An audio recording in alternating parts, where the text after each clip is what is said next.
two of me in the building, and the machine had 40 seconds to pick one. I was the one it did not want. I knew that, because I could read the wall. 4 levels under the desert, on a floor I had never been cleared to stand on, there was a status board. Green letters on black.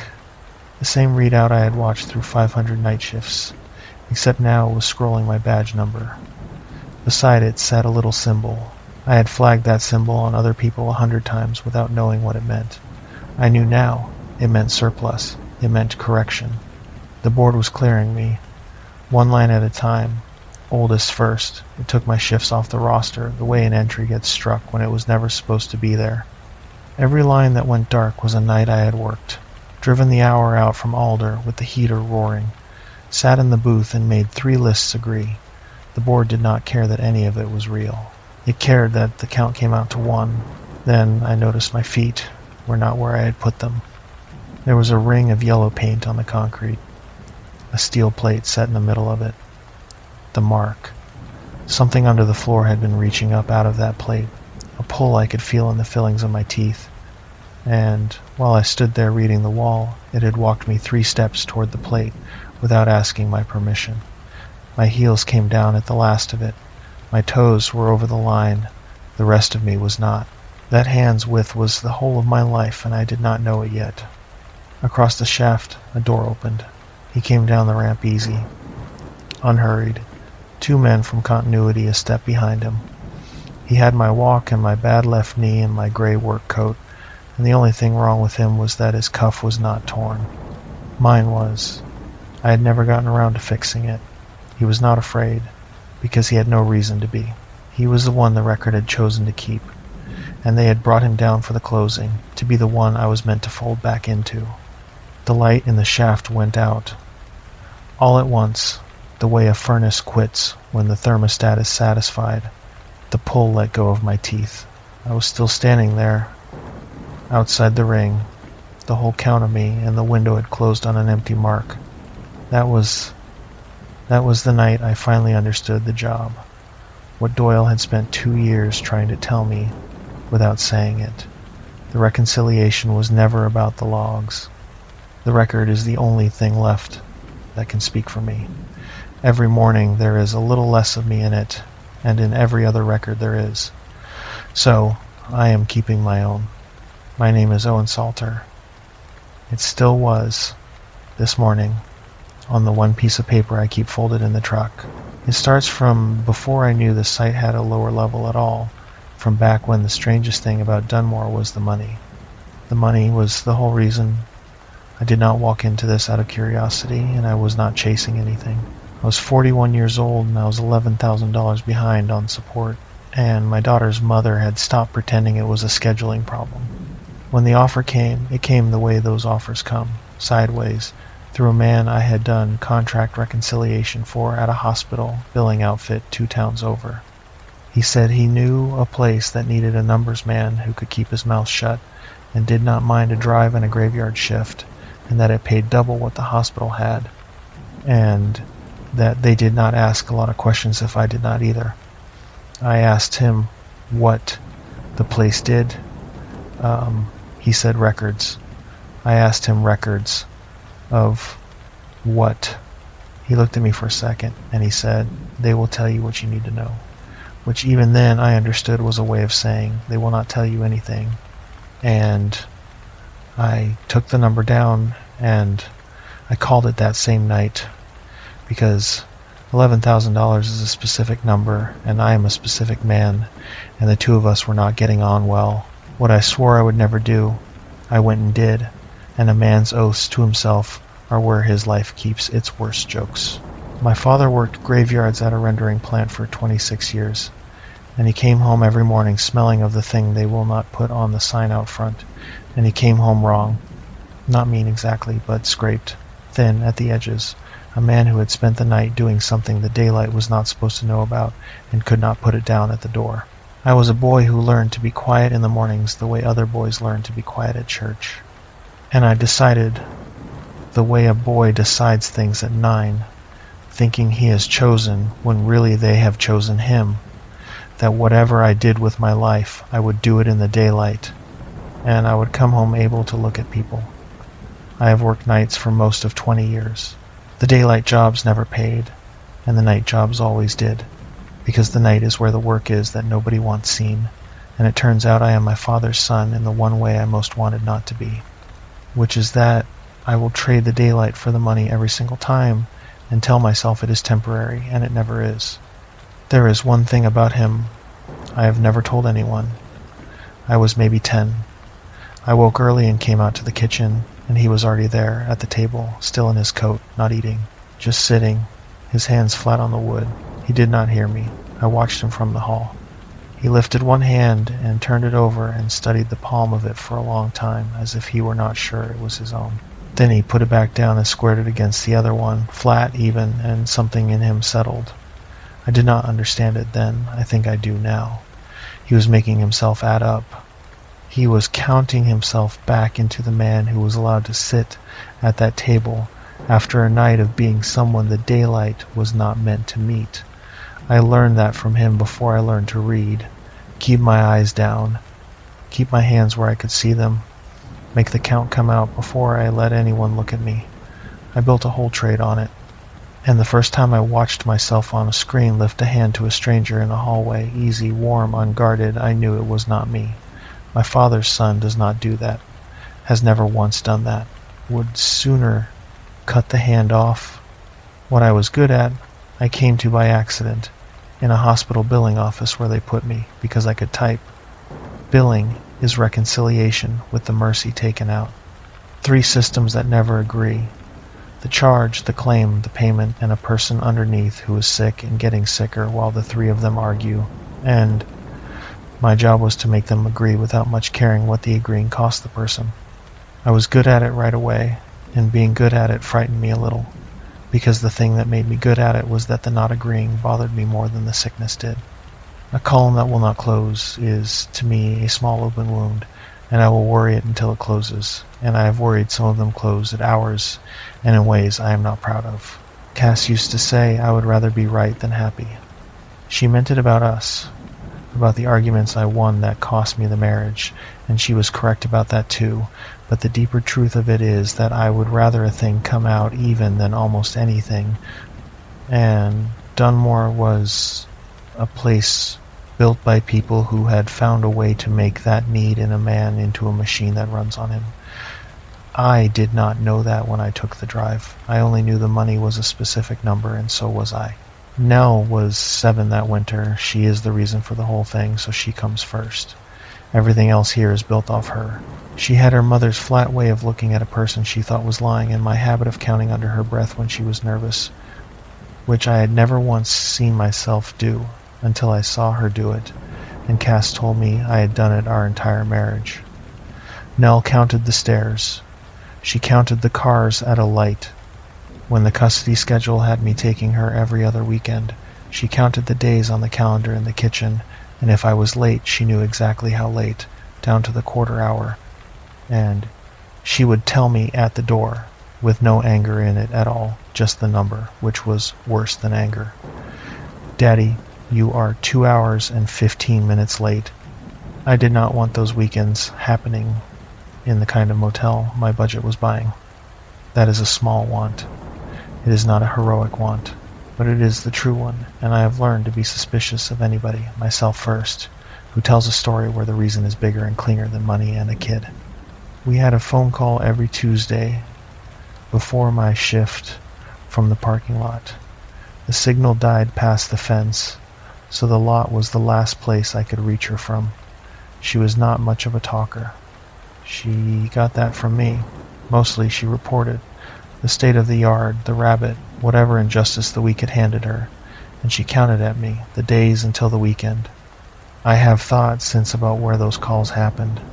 That lot at the edge of the dead radio was the one place the site's schedule and my daughter's schedule touched.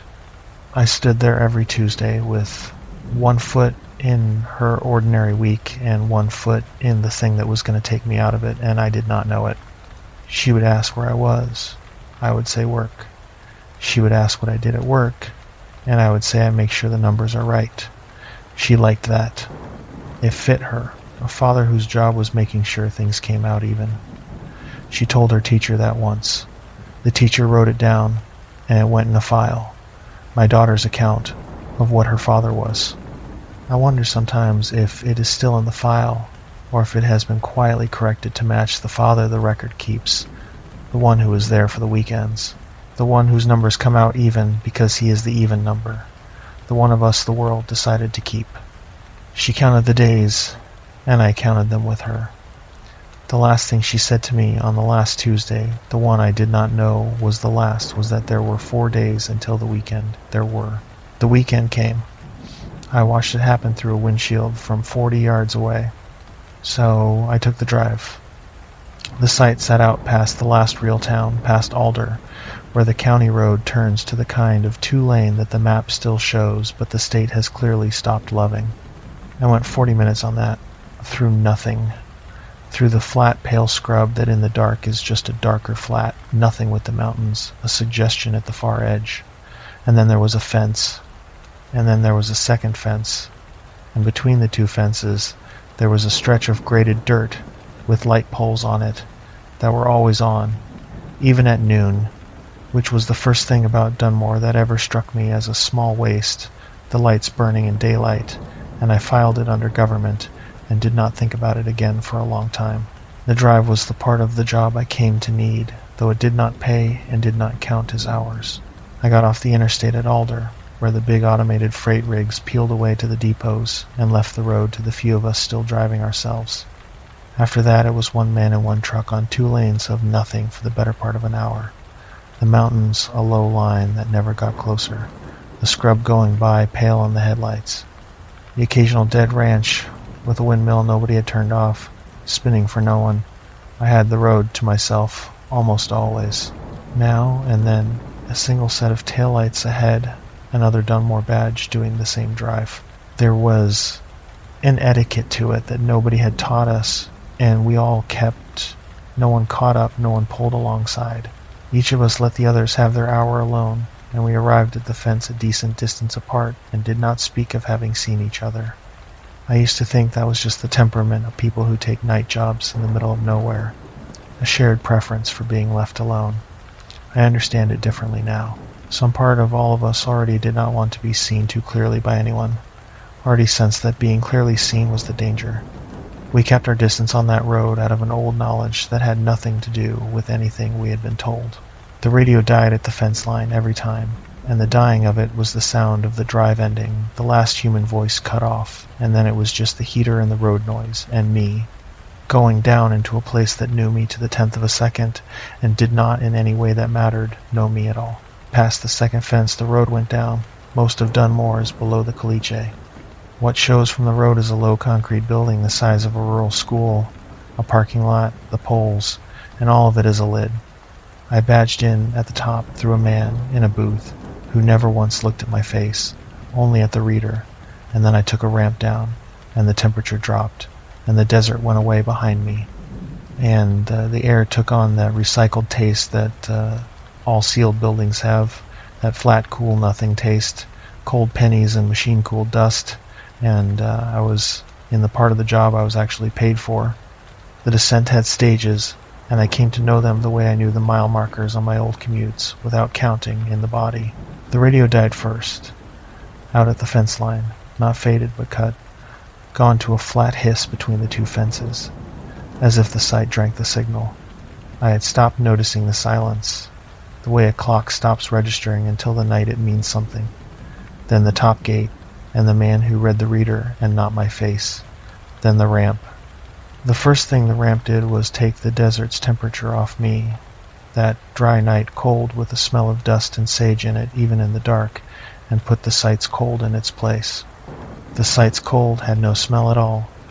The scrub nothing of air run through a machine so many times it had forgotten it was ever outside.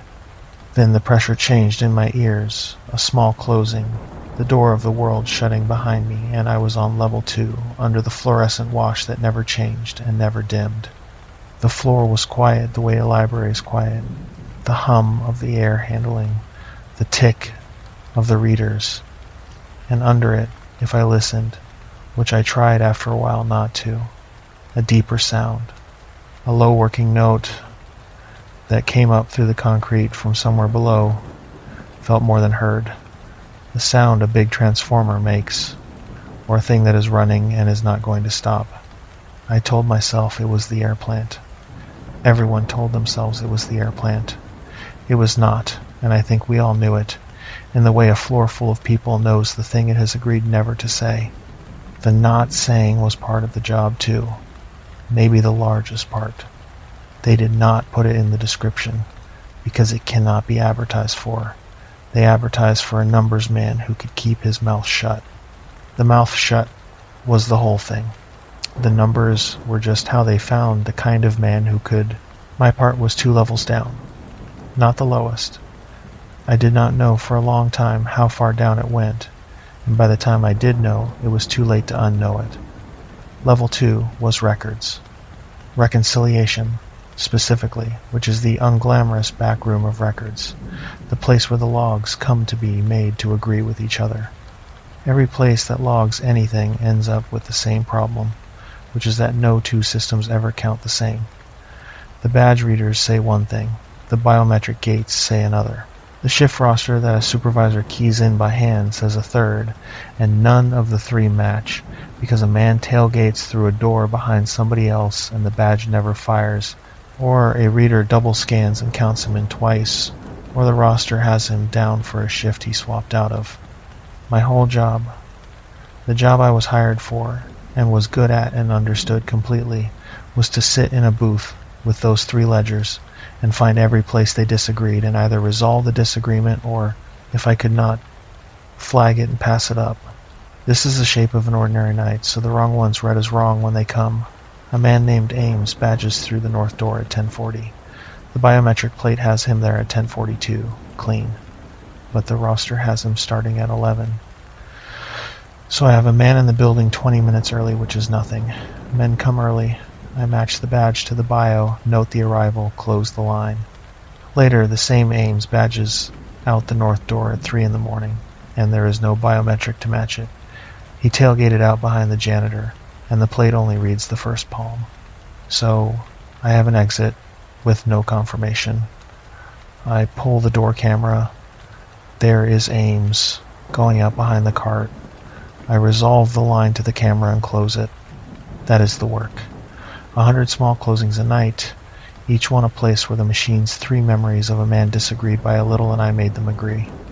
The whole craft of it, the part that cannot be taught, is knowing which disagreements are nothing and which are something.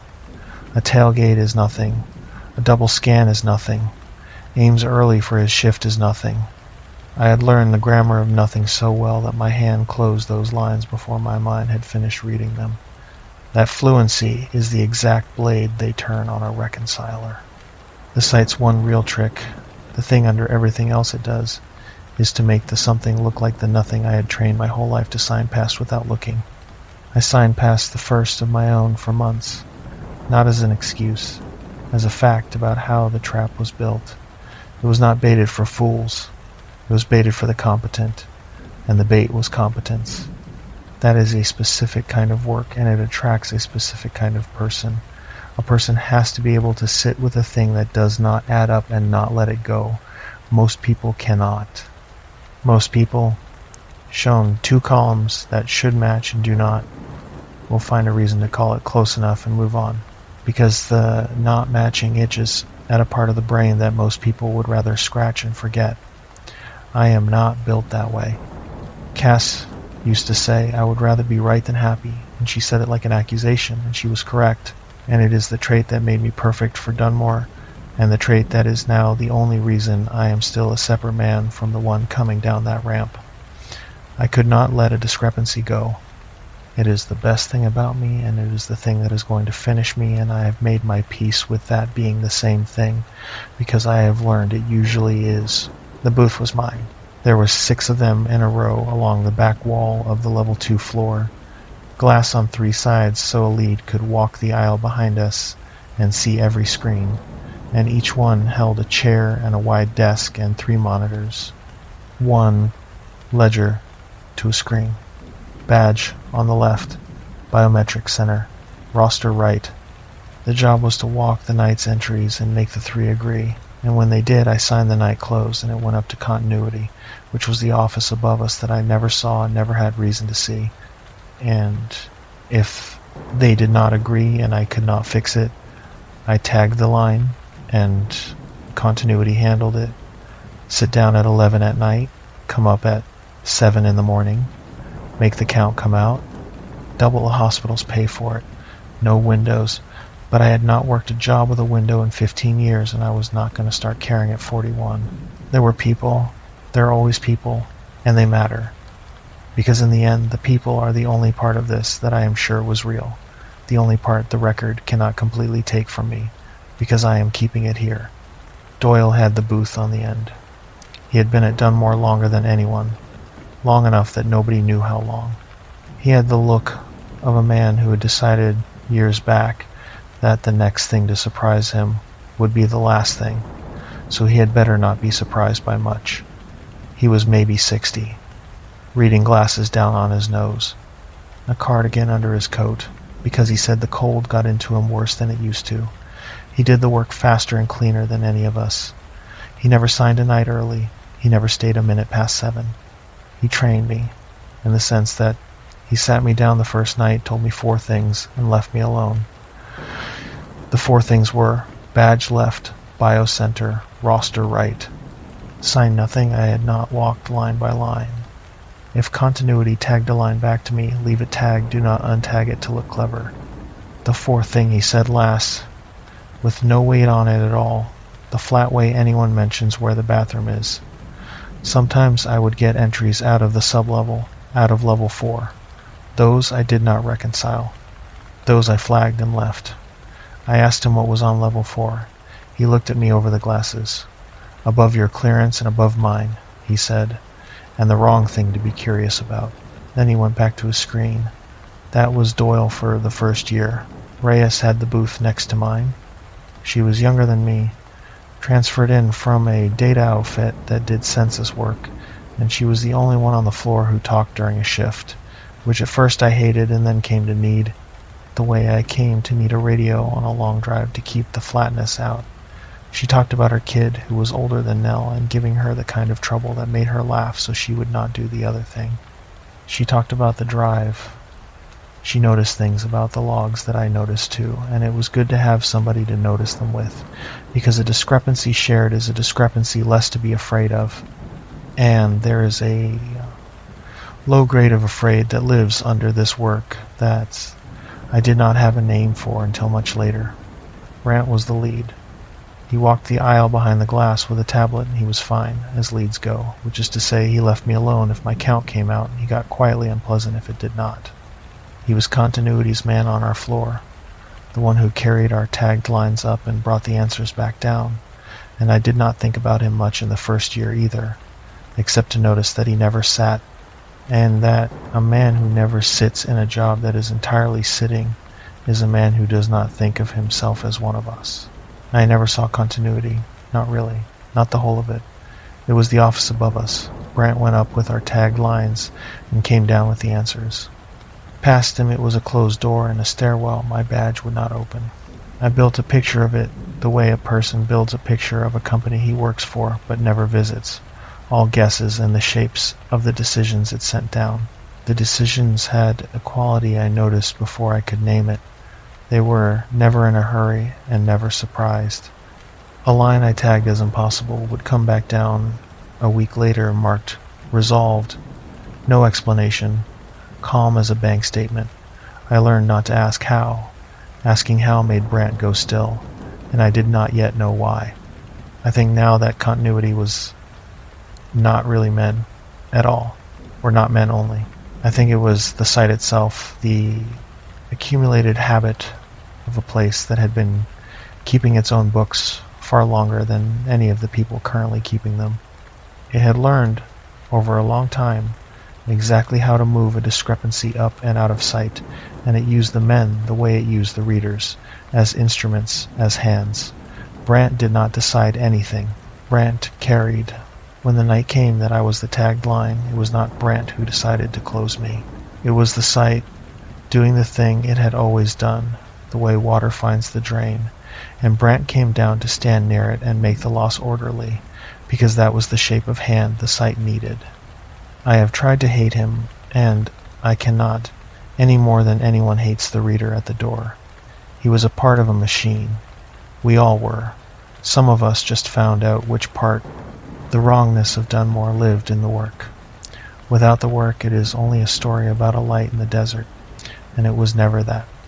I have been accused my whole life of caring more about the mechanism than the people it happens to, and for once that is the right instrument, because the mechanism is where this lives. The near future is a well-lit place. People who imagine it always get that wrong. They imagine dark, and it is not dark. It is lit like a pharmacy, everywhere, all the time, and everything a person does is written down. When I badged through the top gate, that was written. When my palm went on the biometric plate at the ramp, that was written. Every door on level 2 read my badge and my palm both, and wrote the time to the 10th of a second. The site knew where I was inside itself, the way a body knows where its own hand is in the dark, without looking, without effort, as a matter of simple proprioception, and it wrote all of it down forever. And my job was the small necessary priesthood that kept the 3 written versions of that knowledge in agreement, because a place that watches itself that closely cannot bear to have its accounts disagree. It is not a place that tolerates a discrepancy any better than I do. In that way, Dunmore and I were made for each other. I have thought about that more than is good for me. The site knew itself down to the 10th of a second, and it did not know itself at all. Both were true at once. Living inside the gap between them was the whole of the job. It had my palm geometry, my badge charge curve, my gate signature off the pressure plates in the ramp. It could have picked me out of a crowd of 1,000 men by the way my left foot landed. And it did not know, or did not write down that it knew what I did on the lower floors.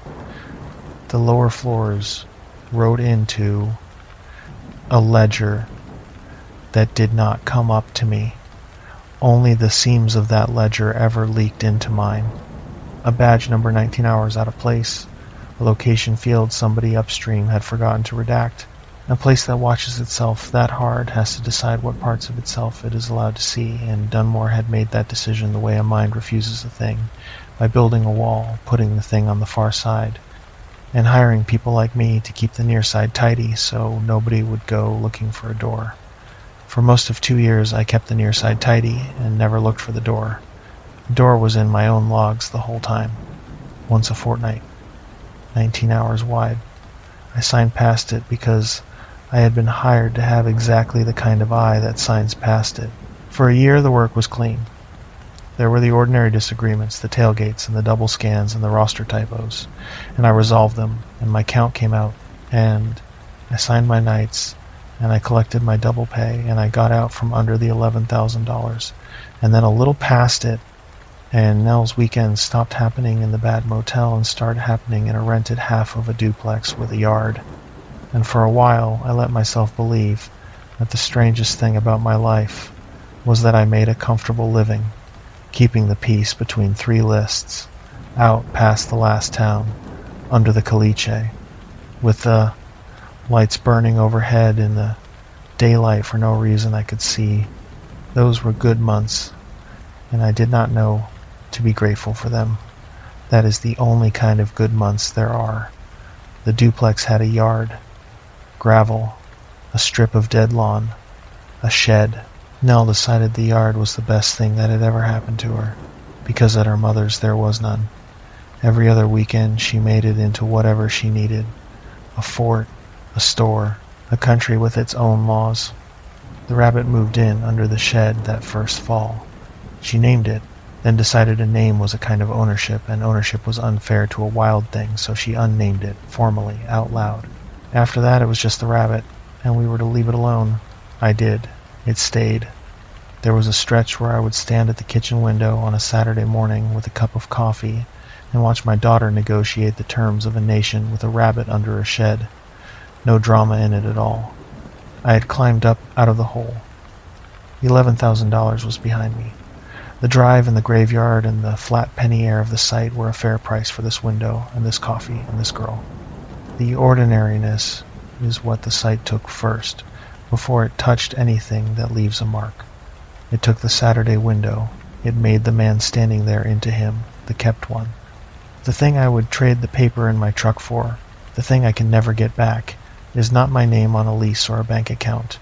It is a cup of coffee at a window, watching a girl leave a rabbit alone. A life comes down to that, in the end, when a place decides which of two men is the copy. Not the big things. The Saturday, Reyes and I became friends over the drive, which is a thing the drive did to people. An hour of nothing out and an hour of nothing back. And a person either went a little strange out there alone in it, or found somebody to make the nothing into something with. She had a boy, 13, who had started lying to her the way boys do at that age. Small, pointless lies, and she took it hard.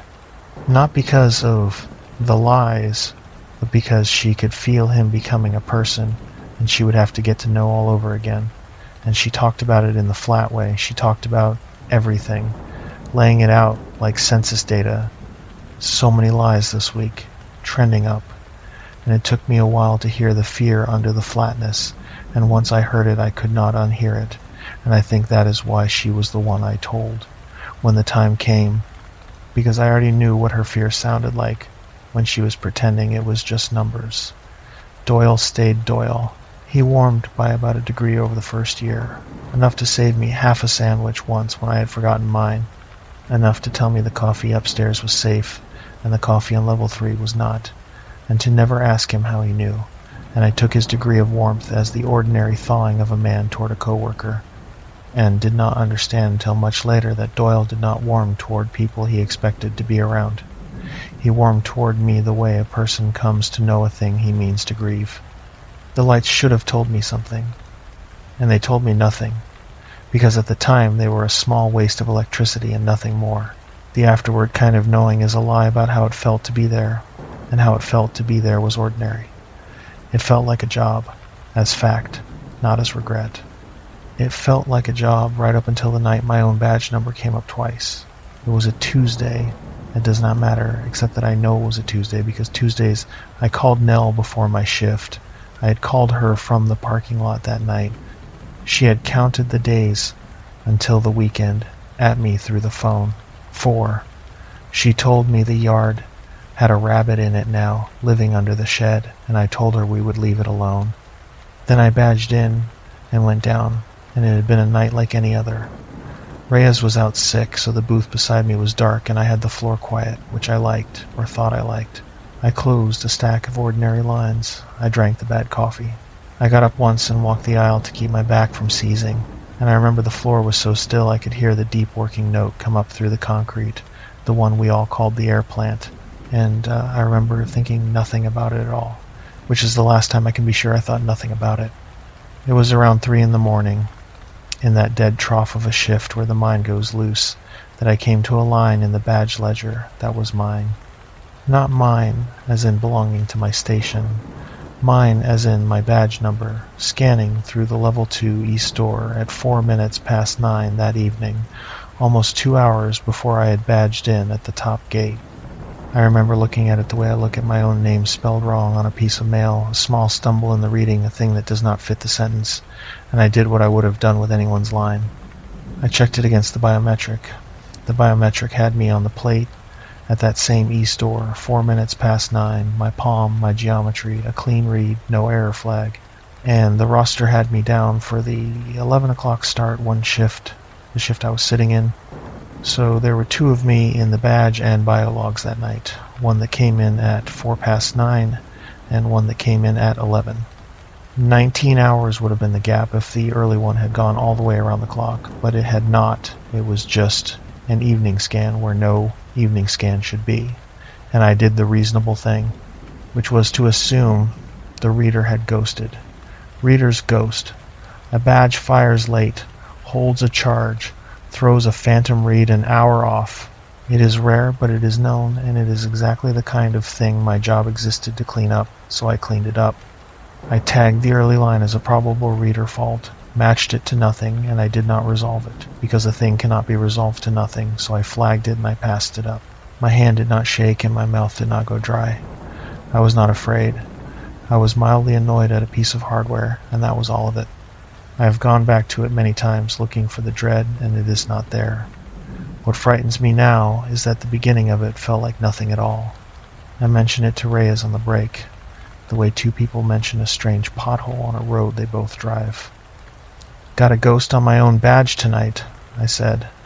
She said she had gotten one on hers the month before, an evening read on a day off, and had flagged it the same as me, and we both agreed the East Reader was going and somebody ought to tell maintenance, and that was that. It is worth putting down that neither of us was lying and neither of us was stupid.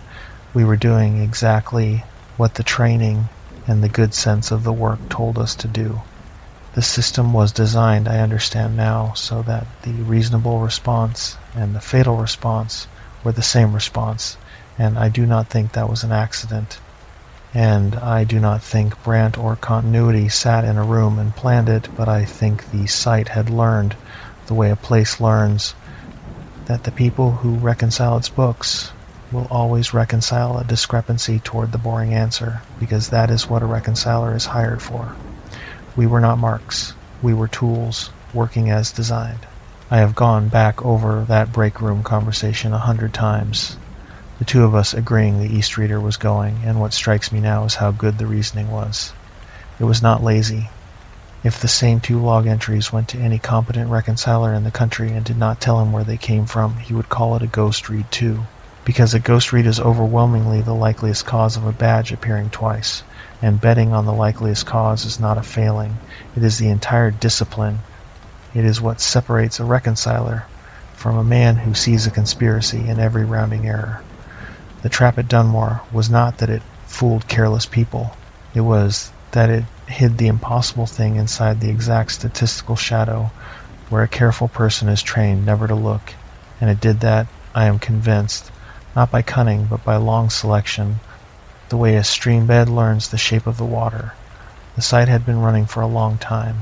Over that time it had learned which discrepancies its reconcilers would chase and which they would sign, not because anyone studied us, but because the runs that got noticed caused trouble and the runs that got signed did not, and so the site drifted, generation of reconcilers by generation, toward doing its business in precisely the register of error that a good log keeper waves through. By the time I sat down in that booth, the whole apparatus was tuned to be invisible to a man exactly as good at his job as I was. A worse reconciler might have caught it. A worse reconciler would have chased the 19 hours out of sheer indiscipline, would have refused to accept the ghost read answer, because he refused to accept any answer, and would have found the thread years before I did. My competence was a lock the site had already made a key for. I cannot get out from under it. Everything I was proud of was the thing that kept me blind. The mark, the yellow one, I saw for the first time about a week after that, and I saw it by accident, and I did not know what it was. There was a night I got a stack of sub-level entries, the level 4 kind that Doyle had told me to flag and leave, more than the usual trickle, and one of them had come through with a location field that was not redacted the way those always were. Normally a level 4 line came to me as a badge number. I did not recognize a time and a location that read only as a code, and I flagged the whole thing without ever learning what the code meant. But this one had a plain text location on it, a data entry slip somewhere upstream, and the plain text said retrieval floor, and under it, in the notes field that was almost always empty, someone had typed occupant on mark at close, confirm. I read it twice. I did not know what a retrieval floor was, or a mark, or a close, but I knew the grammar of it, the way a person knows the grammar of a language he does not speak. And the grammar was the grammar of my own work. Confirm the count. Confirm the occupant. It was a reconciliation line. Somebody 2 levels below me was reconciling something the way I reconcile badge scans, except the thing they were confirming the count of was a person on a painted spot at a moment they called a close. After that night, I started paying attention to the level 4 entries in a way I had trained myself not to, and they taught me the shape of the thing below me long before I had a word for it. They came up in a trickle, a handful a week, always the same kind of line, a badge number I did not recognize and was not meant to, a time, a redacted location, and a status. And the statuses, once I started reading them as a set instead of flagging each one blind, were a vocabulary, and the vocabulary was mine. Open, confirmed, closed. Surplus, once, a word I did not understand then and circled on a scrap I later burned. Reconciled, which was my own word, the word on my own job description, coming up from a floor I had no clearance to know existed, attached to badge numbers instead of doors. Somebody below me was doing my job on people. That was the whole of what I could see through the crack, and I did not let myself understand it, but I could not stop myself collecting it, because a line that does not resolve is a wound to me, and I had 100 of them now. 100 little unresolved lives passing through my booth on their way to a status I did not have the clearance to read, and every one of them went to the itch, and the itch grew, and I told myself I was flagging and leaving the way Doyle said. I was flagging and leaving. I was also, without admitting it, keeping count. I flagged it, and I left it, because Doyle had told me to, and because there was nothing else to do with it. But I did not forget it, because I cannot forget a line that does not resolve, and retrieval floor and occupant on market close went into the part of my head where the itch lives, and it stayed there, and it started very slowly to be joined by other things. The other things were small, and they were on my body. The first was a burn on the inside of my left forearm. A straight, clean line of a burn, the kind that comes off the lip of an oven or a hot pipe, healed to the shiny pink stage, which meant it was days old. I did not remember getting it. That is not by itself strange. Men my age collect marks and forget the getting of them. A bruise from a doorframe, a cut from a box. But I am a man who notices. It is the whole of what I am, and a straight clean burn on the soft inside of the forearm is not a place that gets burned doing anything ordinary. The burns land on the back of the hand, the knuckles, the outside of the wrist, the parts that lead when the hand goes out, the inside of the forearm faces in. It would have to be laid deliberately against something hot, palm up, the way an arm goes when it is being held. I looked at it in the truck mirror in the parking lot before a shift, and I could not build the story of it, and I did the thing I do, which is I told myself a boring answer. The iron, the truck's exhaust manifold, the space heater in the duplex, and I let it go, and it healed, and a thin, pale line of it is on my arm right now, which is how I know that at least that part of me is still the part it happened to. There were other marks after the burn, once I had started looking, which is the curse of my trade, that the looking creates the finding. A ring of small bruises around my right wrist 1 week, 4 of them and a thumb, the print of a hand that had held on, and I could close my own right hand into the shape that made them, and it was not my hand. The thumb sat wrong. It was a larger hand than mine, a hand that had taken hold of my wrist from the front, holding me back from where I meant to go. A shallow cut on the back of my scalp another week, scabbed, that I found with my fingers in the shower and never once saw.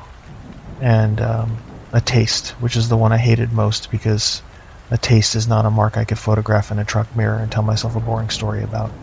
Some mornings I would come up the ramp with the flat, cold, penny taste of the deep floors in my mouth, the taste of that recycled air from levels I had no clearance to breathe, stronger than any air I had breathed on my own shift, sitting on my tongue like I had spent hours down where that air was made. I could not have carried that smell up out of a place I had not gone. The mouth does not keep a thing it was not given.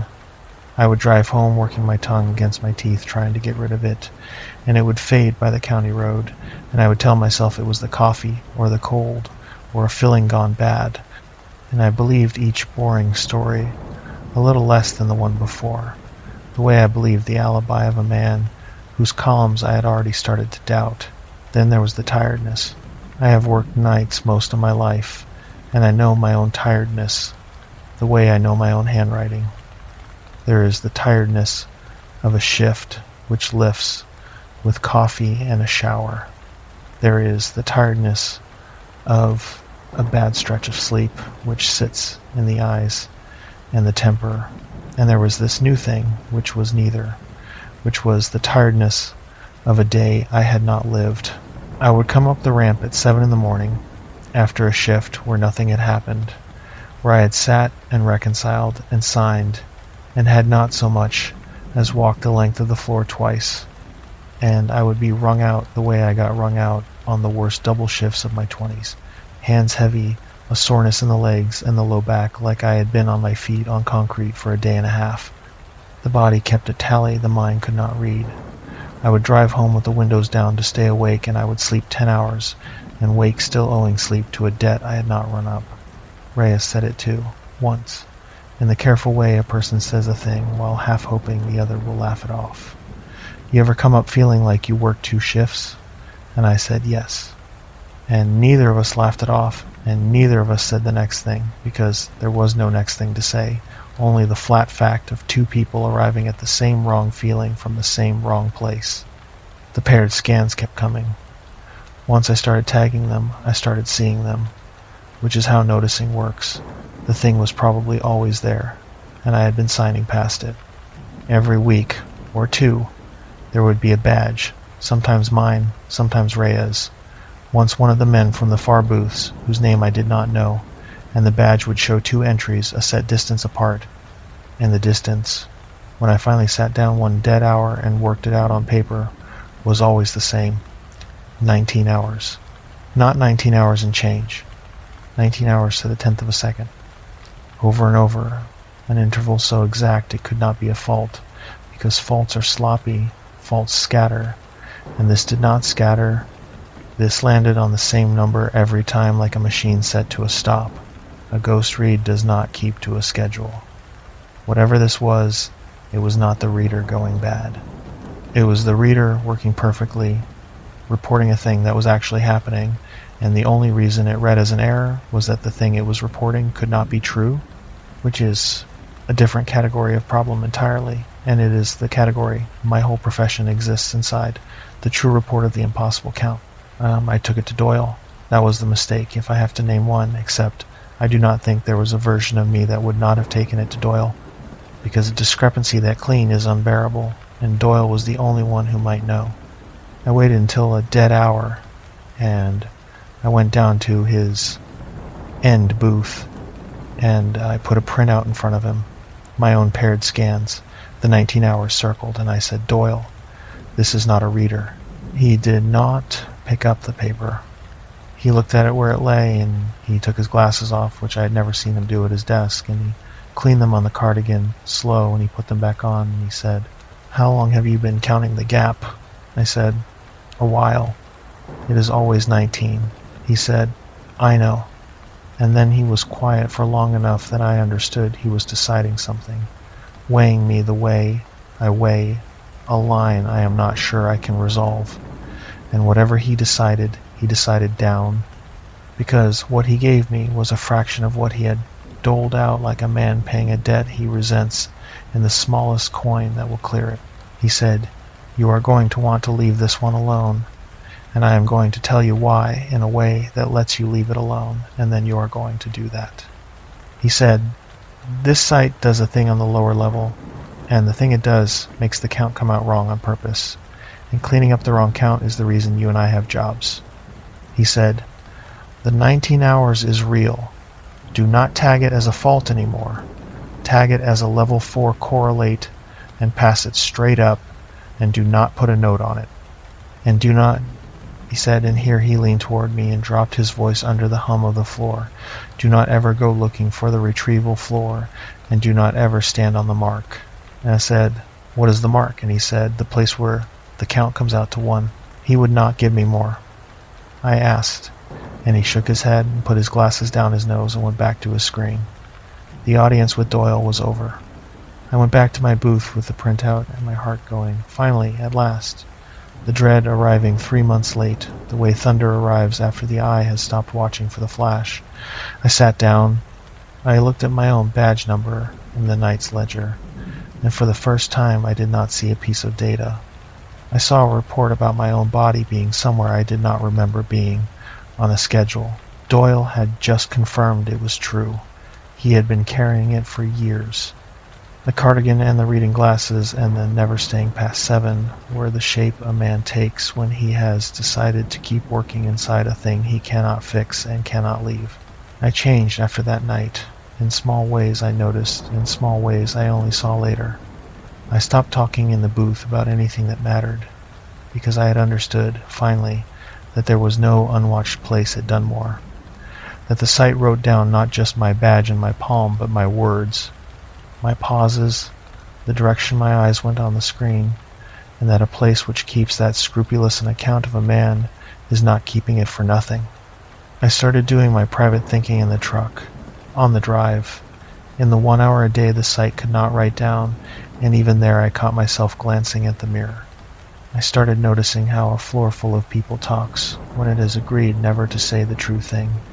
The way the conversation flows around the shape of it like water around a stone that everyone can see and no one will name. The jokes that got made at exactly the moments the truth pressed closest. The way Reyes and I could stand at the vending machines and discuss the weather over the top of a thing that was eating both our lives. And I started, without deciding to, keeping my own accounts outside the site's reach, a running tally in my head of things I was sure of, checked and rechecked. Because a reconciler under threat does the only thing he knows how to do, which is keep a better ledger. And I did not yet know that the ledger I most needed to protect was not on any paper or screen, but was the one behind my own eyes, and that it was already being worked on, quietly, from the edges in. That was the stretch where I still thought knowing more would help. I walked into the next part on my own feet, curious, unable to leave a discrepancy alone, exactly the man they hire. Nobody dragged me down. I reconciled my way there. After Doyle, I did the thing he told me not to do, but I did it the coward's way, from my chair, where I could tell myself I was still just reconciling. I pulled my own history. I had the access. My job was the logs, all of them, and nobody had ever told me I could not run a query on my own badge, because it had never occurred to anyone that I would want to, the way it never occurs to anyone to forbid a bank teller from counting his own money in front of the camera. So 1 dead hour I built a query, every entry under my badge number and my biometric since my start date, badge and bio side by side, and I sorted it, and I read it, and the reading of it took the rest of the shift and most of what was left of my nerve. I did what I would have done with any account that did not add up. I tried to break it. That is the reconciler's instinct, and it is a good one. A reconciler does not accept a pattern until he has tried honestly to prove it is noise. So I ran the checks I would run on anyone. I pulled the reader maintenance logs to see if the east door had a documented fault in the windows where my pairs landed. It did not. It was the cleanest reader on the floor. Serviced on schedule, no tickets. I checked whether the pairs clustered around daylight saving changes or leap seconds, any of the small places where clocks lie to each other. They did not. They ignored the calendar entirely and kept to their own 11-day beat and their own 19-hour span, regular as a billing cycle. I checked whether it was only me, some quirk of my badge, a bad chip, a cloned credential throwing phantom reads. I could not make that hold either. The biometric agreed with the badge every single time, and a palm cannot be cloned. The geometry of a living hand cannot be spoofed. The whole point of the biometric is that it reads the body itself, and not a card. Every honest check closed an escape route, one by one, until I was left with the thing I had been trying not to be left with. The reports were true.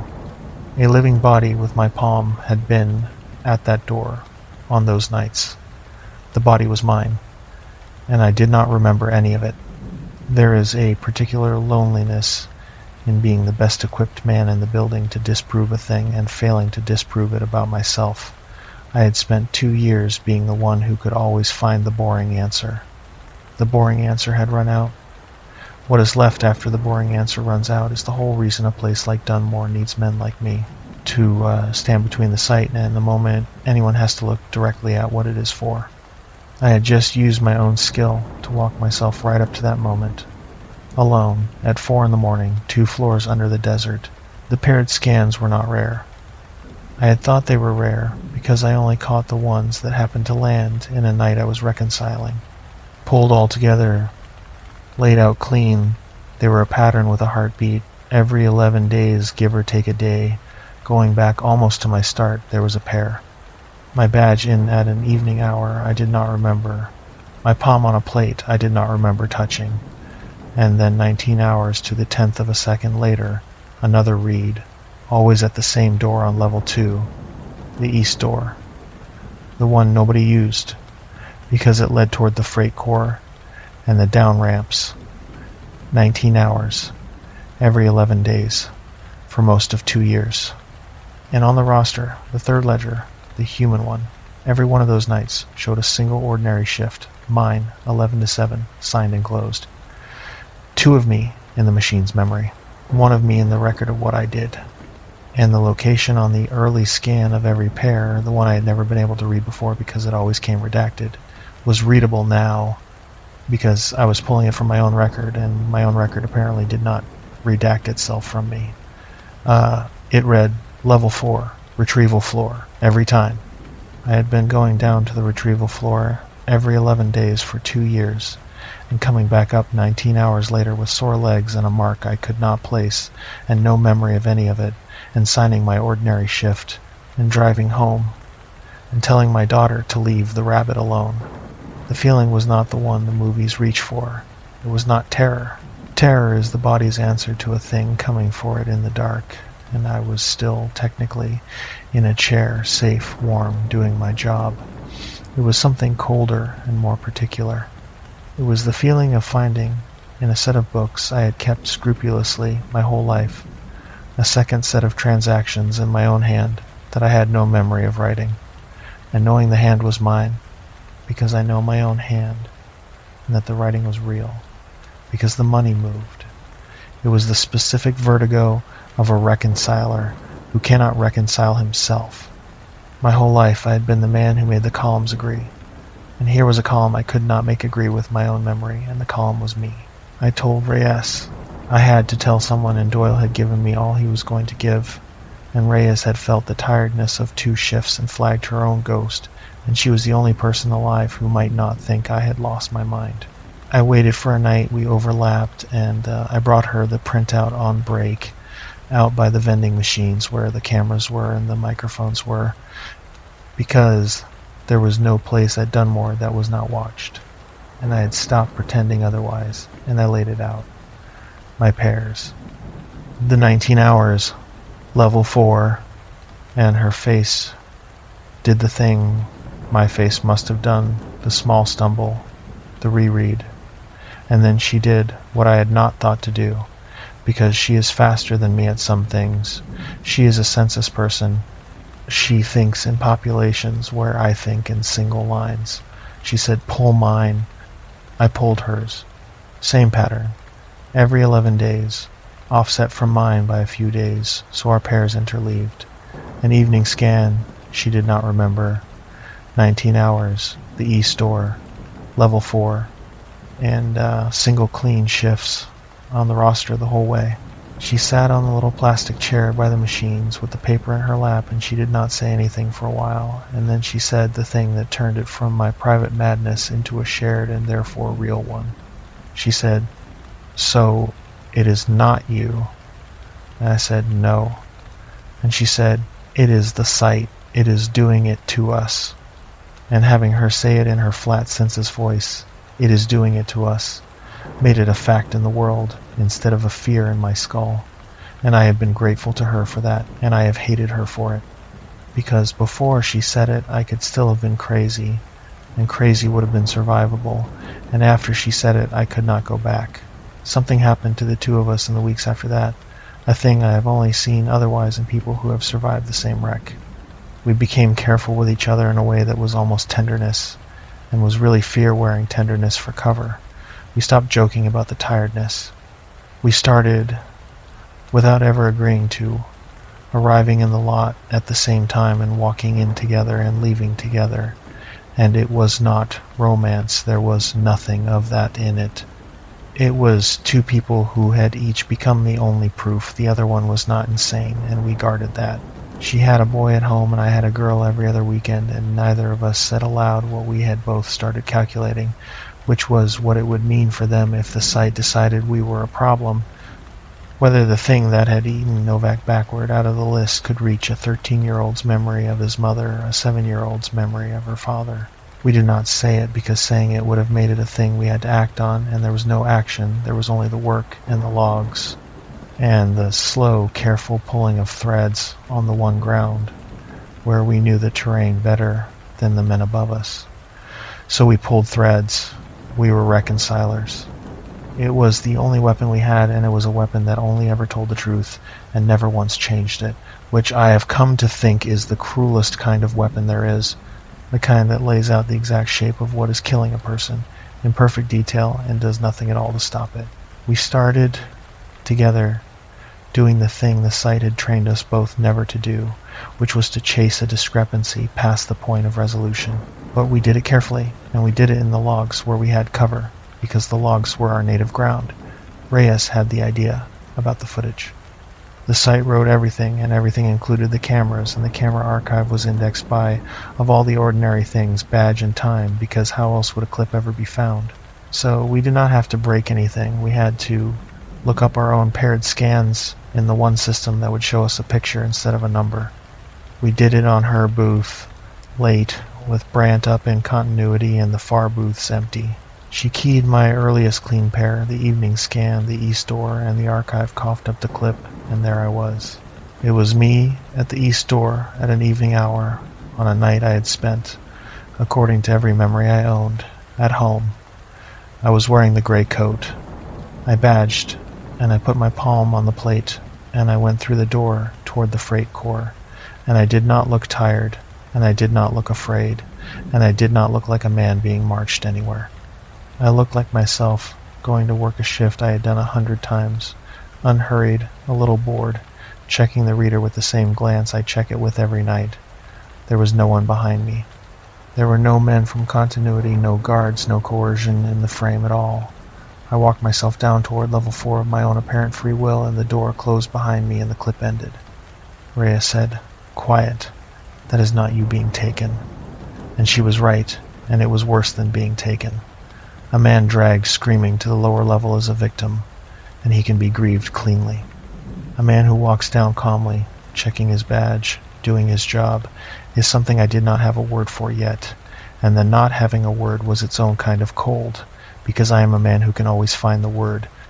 It is my whole trade, and this thing kept coming at me from the one angle where my trade could not defend me. We watched the return scan too. 19 hours later, the same east door. From the inside now.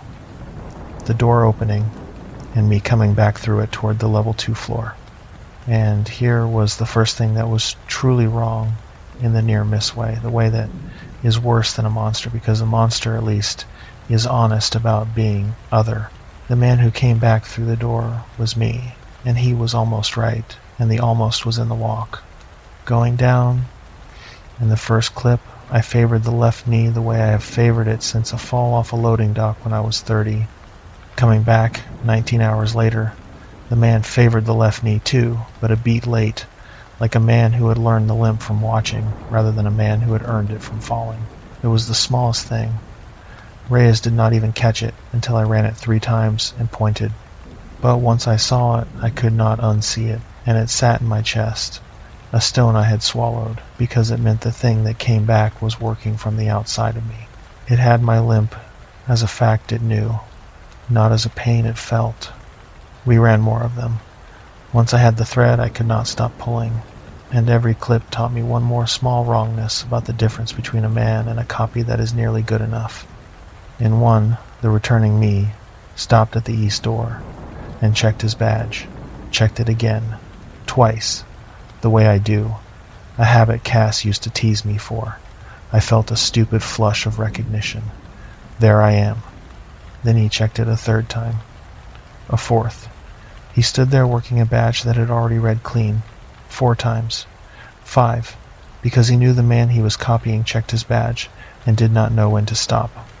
He had no signal in him that says the count is confirmed and the hand can come down. He had the gesture without the reason for it. In another, the returning me passed a woman from continuity in the corridor and lifted a hand to her, friendly, easy. I have never greeted a stranger in a hallway in my life. I keep my eyes down. I am my father's son. Watching my own face offer an ordinary kindness I would never offer was worse than watching it do something cruel. Cruelty would have been a difference I could hate. This was my face being warmer than I am. This was the copy improving on me in a direction I could not follow. If a stranger were shown the 2 of us and asked which was the real Owen Salter, the stranger might well pick him. He had my whole life in his head, and none of my flinching. The flinching was the only thing I had that he did not, and it is not the kind of thing that shows up in a record. There was one clip I have never told Reyes about, and never will. In it, the returning me stopped in the corridor near the east door, alone, no one else in the frame. He stood a moment. Then he turned and looked up, directly, into the camera. I have never done that in my life. No one who works in a watched place does. The habit is to pretend the eyes and the ceiling are not there. He looked into the lens and held it. A few seconds, my own face gone still and patient and unafraid, looking back through 2 years of archive at the man who would one day sit in a booth and pull the clip. I know it is not possible. A copy walking a corridor could not have known I would ever watch. I have run every honest check against it that I ran against the pairs, and none of them make it not have happened. He looked up. He looked at me. Then he lowered his eyes, checked his badge twice, and went through the door. The clip ended. I sat in the dark of Reyes' empty booth with the cold penny taste coming up in my mouth from nowhere, and I did not watch any more that night. In the weeks after, I still had to do the job. The job was reconciling, and I could not look at a single line the same way again. Every night I sat down at the 3 ledgers and made other people's counts come out. Every one of them was somebody. A badge, a palm, a name. I had learned what the site did with the ones whose counts nobody checked, and now I could not close a line without wondering whether I was tidying the near side of a wall while something happened to that person on the far side of it. A man named Ames, early for his shift. Was he? Or was that an evening scan I should have circled? A pair I was too slow to catch. A man being run the way I was being run, while I signed him clean because clean was what the site paid me to make him. I started keeping a second set of marks. Not on paper. In my head. The badges I had a bad feeling about. The ones whose small discrepancies had the wrong flavor. I could do nothing with the list except carry it, the same way Doyle carried Novak. And I understood for the first time in my life what reconciliation actually costs. Its whole promise is that every account can be made to come out even. The truth I had walked into was that some of them come out even only because a person has been quietly subtracted to make the sum work. I had been holding the pencil for 2 years and calling it keeping the peace. That was the night. I stopped sleeping right. The tiredness stopped being a curiosity and became a permanent weather in me. I started drinking the coffee in the truck before the shift instead of after.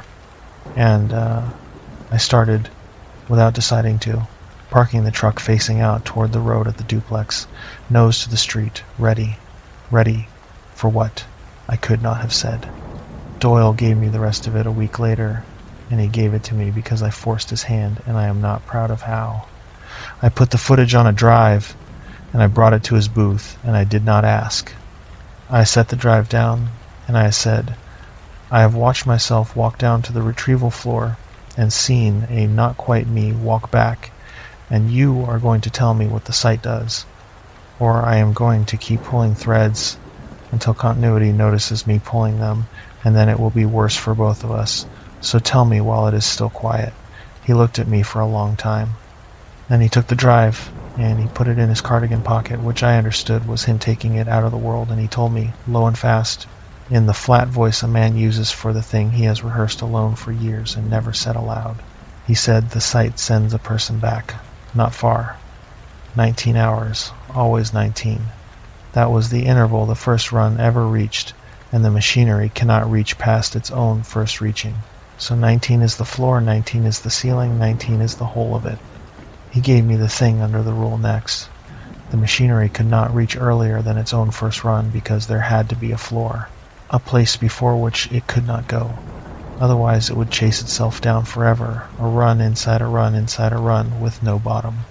The men who built it understood that the one thing more dangerous than sending a man back was letting the sending have no bottom. So they fixed it to 19. They fixed the reach to that first morning and never moved it. That wall does not get moved. It is the one thing keeping the whole system from falling into itself. I asked how he could be sure the reach would not slip past that first run. He said because they had tried early, before his time. The trying was why there was a rule now. He would not say what the trying had done. He said only that the floor was not a setting. It was a scar. A place learns where its floors are the one way anything learns them, by the once it nearly went over. It made a grim sense to me even then. The rule was not there to be kind. It was there because the alternative had happened once and could not be allowed to happen twice. Everything at Dunmore was like that. Every wall, every mark, every line of the no-contact rule. None of it built for mercy. All of it built out of some earlier morning when the count had gotten away from them, and something had come up off that floor that they spent the rest of the site's life making sure would never come up again. Then he told me the shape of it. The site takes you as you are, at the top of a cycle. It puts a whole living copy of you back 19 hours into the same building. For those 19 hours, there are two of you inside Dunmore. One living the hours forward the ordinary way. One sent back, living the same hours a second time. The two of you must never meet. He did not know what happened if you met. Neither did continuity. That not knowing was the thing that frightened the men upstairs, which told Doyle it was the thing worth being frightened of. He told me about the one time the no-contact rule had failed. He told it second-hand, the way a man passes on a thing he only knows from the marks it left in other people. Second-hand was the only kind of knowing his level was allowed. There had been a man before my time. His run went wrong in the opposite direction from mine. His copy did not miss the window. It reached the mark early and stood there waiting. And while it waited, the man himself, the one living the hours forward, walked onto the retrieval floor on some ordinary errand. The two of them were in the same room. Doyle did not know what they said to each other, maybe nothing. He knew the run closed on schedule. He knew that afterward there was one man, and the count came out right, and the one man who walked up off that floor was never any use to anyone again. Something in him had come loose. They could not name it. They could not fix it. They kept him on a while at a desk. His work was fine. The trouble was that he had stopped being able to believe he was himself. He would do a thing and then say, quietly, to no one, "I do not think that was me." He would sign a line and look at his own signature like it belonged to a stranger who happened to have his hand. They let him go, eventually. Doyle did not know where he went. He said he was not telling me the story to frighten me, though it did. He told it so I would understand what the site was actually protecting when it made the rule. It was not protecting the man. It was protecting the count.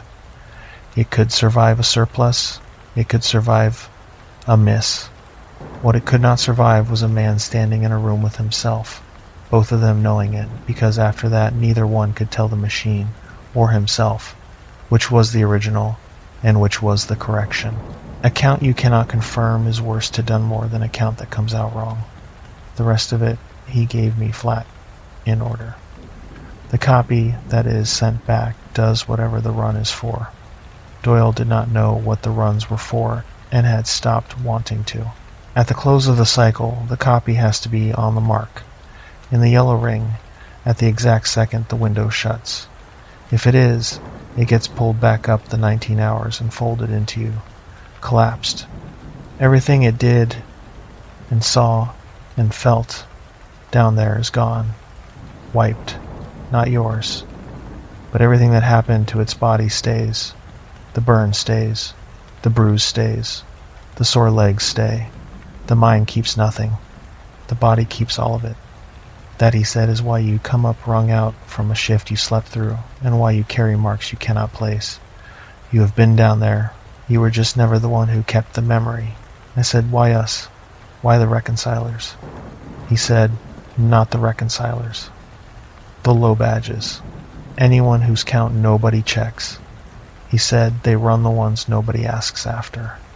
A man with a big family and a lawyer and a standing dinner every Sunday. Somebody would notice if his hours stopped making sense. Somebody would ask. He said, they run the divorced ones and the contract ones and the ones behind on things, the ones who already disappear from their own lives a little. Because when the count goes wrong on a man like that, there is no one on the outside keeping a second set of books to catch it. And then he looked at me over the glasses, and he did not say the rest, because he did not have to. Because I had told him about the $11,000 in my first month. The way people tell a coworker why they took a bad job, and he had filed it the way I file things, and now he was handing it back to me. I was a man behind on things. I was a man who already disappeared from his own life a little. I had walked into Dunmore already halfway off my own books, and the site had read me the way I read a ledger at a glance, and known exactly what kind of entry I was.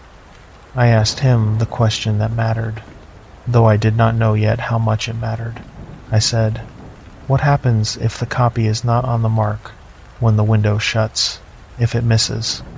Doyle went still in a way he had not gone still for any of the rest of it, and that stillness told me I had found the thing he was most afraid of, the way a reader shows where the fault is by the pause before it clears. He said, then it does not collapse. Then it does not fold back. Then you have two men walking around who are both you, both certain they are the one, because a copy has your whole life in its head up to the second it was made, so it does not think of itself as a copy. It thinks of itself as you, and it is not wrong to, because there is no test. He said, the site cannot have that. The whole reason the site exists is that the count has to come out to one. Two of a thing that is supposed to be one is the only real emergency they have down there, and they have a word for it. They call it a surplus, and when there is a surplus, they do the only thing that clears it.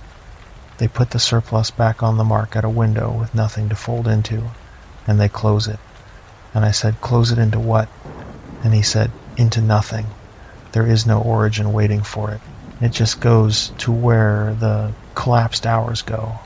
He said the word erased, and then he took his glasses off again and did not clean them, just held them, which for Doyle was the same as another man weeping, and he said, the count has been off since the winter. Salter. There is a surplus in this building. They have been trying to reconcile it for months. That is why the runs have gotten more frequent. They are looking for it. I did not ask him whose surplus. I could not, because a part of me already knew the shape of the answer, and I have learned that the questions I could not make myself ask were the ones I had already answered in the dark. The roster started thinning about then, and that was the last piece, the piece that took it out of my own body and showed me it was bigger than me. There was a man in the far booths named Novak. I did not know him well. He was quiet. He kept a photo of a boat taped to his monitor. He swapped shifts sometimes, and I had reconciled his badge more than once. And one night his booth was empty, and I asked Brant where Novak was, and Brant looked at his tablet with a small frown and said, we do not have a Novak. I said, end booth. The boat photo, swapped with me in the spring. Brant scrolled and said, there is no Novak on the floor, and there has not been, and he said it without any performance in it. No cover story, no nervousness, just a man reading a list that did not have a name on it and reporting the list. He was not lying. That was the horror of it. The list had simply stopped having a Novak, and Brant lived inside the list, and so for Brant there had never been one. Reyes remembered him. I checked, careful, sideways, and she did. The boat, the swaps, all of it. Just her and me. Sitting by the vending machines, The two of us understood it at the same time. Novak had been a surplus. They had found him and closed him. And the closing did not just take the man. It took the fact of the man backward out of every list, so the site could go on being a place where the count came out to 1. They did not kill Novak. Killing leaves a body, and a body is an entry. They reconciled him. They made it so the book's head always balanced. The only flaw in the work, the one loose thread, was that 2 low badges by the vending machine still carried him in the one ledger the site could not reach, which was the meat behind our eyes. I understood then why Doyle kept nothing on paper, stayed in his cardigan, never stayed past 7. He had watched them do this to people for years, and the only grave any of them had was him remembering. He had decided that remembering was a thing he could survive doing, and stopping the thing was not. I have not got it in me to judge him for that. Not now. Not knowing what I know about what it costs to be the one who remembers. Reyes and I tried, once, to hold Novak in place between us, to keep him real by refusing to let the record be the only account of him. We wrote him down, not on the site's paper, but on a receipt she had in her car, in the parking lot, with the doors locked, like children keeping a secret. Novak, end booth, boat photo, swapped the spring shift. We wrote the boat too, a little aluminum thing he kept on a trailer and took to a reservoir on his days off, because he had told me that once, and it felt for about a minute like a defense. Then Reyes said the thing that took the floor out from under it. She said, "We do not know his first name," and we did not. Between the two of us, who had both worked beside the man and both grieved him, we could not produce his first name, and neither of us could say whether that was because we had never known it or because it had already gone the way his badge had gone, scrubbed backward out of us so gently we could not feel the place it had been. It did not just take a man out of the list. It reached into the people who kept him and took him out of them a piece at a time, from the edges in, the first name before the face, the way a pencil drawing gets rubbed out when someone wants the watcher to think it was never finished. If it could do that to Novak inside my own skull, then I had no way to know what it had already done in there about anyone else. Whole co-workers, whole years, taken so cleanly the whole did not read as a whole, because a whole needs edges, and the edges were the first thing to go.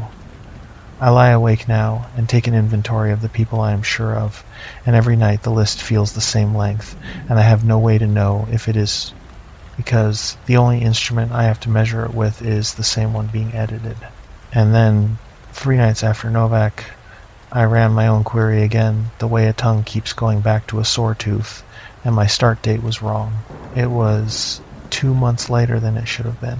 2 months of my early nights, my first nights, the 11 to 7 shifts I had signed when I was still just a grateful man out from under a debt, were not in the ledger anymore, not tagged, not archived. Gone. As if I had started in the spring instead of the winter, as if the winter had not had me in it. And I sat in my booth with the query open, and I felt the floor of my own life tilt, because I knew what a thinning roster meant now. I had just seen it happen to Novak from the outside, and now it was happening to me from the inside. Oldest entries first. The record quietly deciding that some of my nights had been entered in error, and I understood, at last, sitting there, why the runs had gotten more frequent, and who the surplus was that they had been hunting since the winter, and that the reason I could not remember the getting of the burn on my arm was not that I had been a copy sent down and folded clean back. It was that I had never folded back at all. It was that somewhere in the winter, on some run, a window had shut with me not on the mark, and a whole living Owen Salter had walked back up 19 hours the ordinary way and gone home and told his daughter to leave the rabbit alone, and another whole living Owen Salter had done the same. The two of us fanning out into the world, each certain he was the only one, each behind on the same $11,000, each counting the same days until the same weekend. And the site had been trying to close the difference ever since, and the difference was me. I was the surplus. I had been the surplus the whole time I was reconciling everyone else's. I did not sleep at all after that, and I did the only competent thing left, which was to make a copy the site could not reach. Everything at Dunmore was written, but everything at Dunmore was written into the site, and the site could unwrite anything it had written, as it had unwritten Novak and was unwriting my winter. There was exactly one thing in the record shop that lived outside that. In the corner of the level 2 floor, behind the last booth, there was an impact printer, an old, ugly, loud thing on a metal stand, the kind that hammers ink onto a track-fed roll. And it was there because certain final closings had to be struck to paper for an archive. Nobody had digitized a legal holdover, a box of continuous feed paper going yellow in a cabinet. Paper does not answer to a query. Paper cannot be scrubbed from a distance. If I could get my paired scan history onto that paper, I would have one ledger the site could not reconcile, and I did not yet know what good it would do me. But a man in my trade learns young that the record is the only thing that survives the arguing, and I wanted a record. I did it on a dead Thursday hour with Reyes watching the aisle. I sent the whole query to the impact printer, and it woke up screaming. That flat ratcheting shriek, loud as a lawnmower in a library, and I stood over it feeding the paper straight while it hammered out 2 years of my nights, every pair, every 19 hours, my start date in the winter where it belonged. Because the paper printed what I sent it and did not know the winter had been taken, and when it finished I tore the sheet off along the perforation and folded it small and put it inside my shirt against my skin. And that sheet is the same sheet I keep in the truck now, and it is the reason there is any of me left to argue about at all. Brant came down the aisle before I had the printer cover back on. He was not hurried and he was not angry, and that was how I knew. A man who is going to yell walks fast. Brant walked the way a person walks toward a machine that has thrown a fault, unhurried, already thinking about the fix. He looked at the printer. He looked at me. "You have been running queries on your own badge," he said. It was not a question. I said the printer had jammed and I was clearing it. He said, "Salter," and then nothing else. He just looked at me. Up on the wall board behind him, over the aisle, my badge number came into the queue with the little symbol beside it, the one I had flagged on other people 100 times.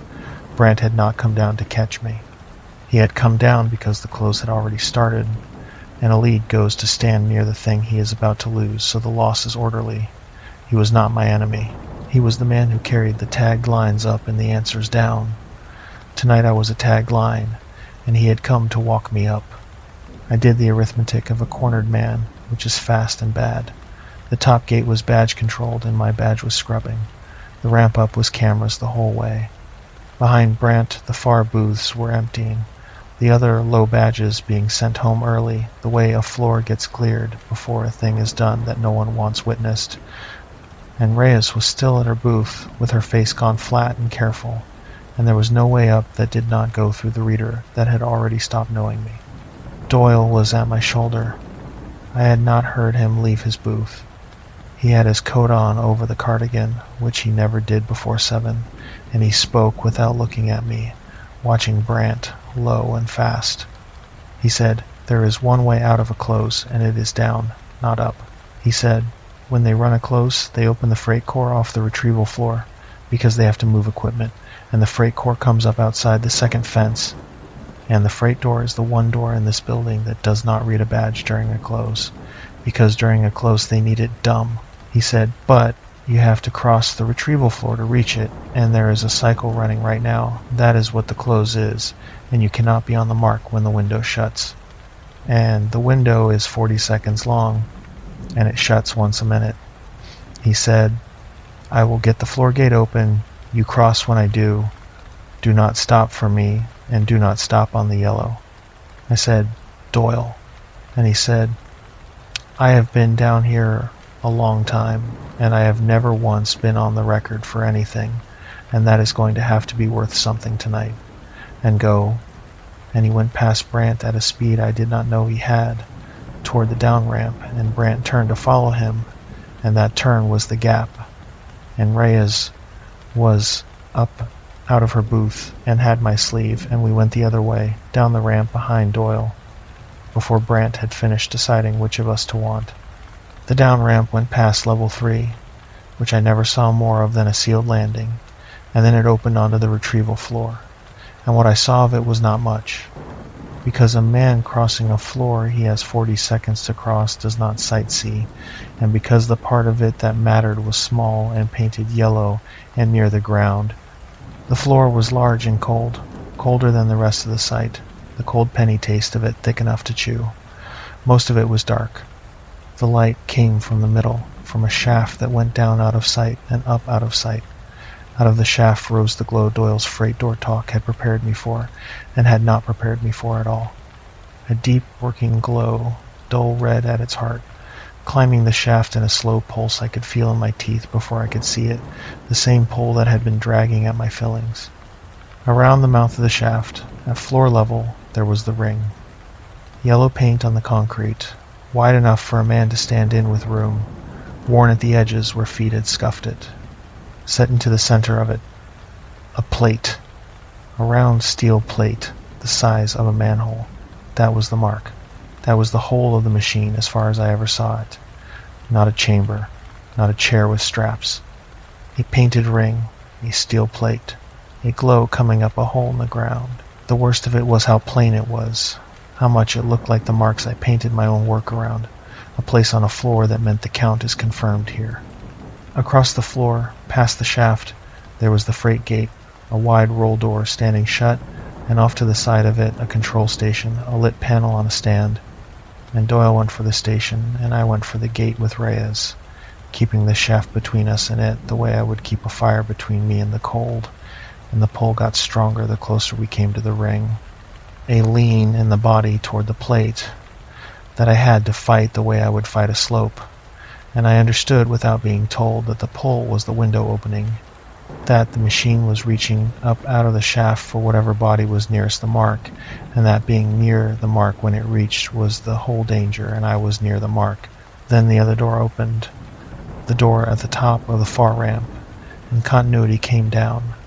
Two of them, in the plain gray the upstairs men wore, and between them, walking easy, unhurried, checking his badge with a glance, came me.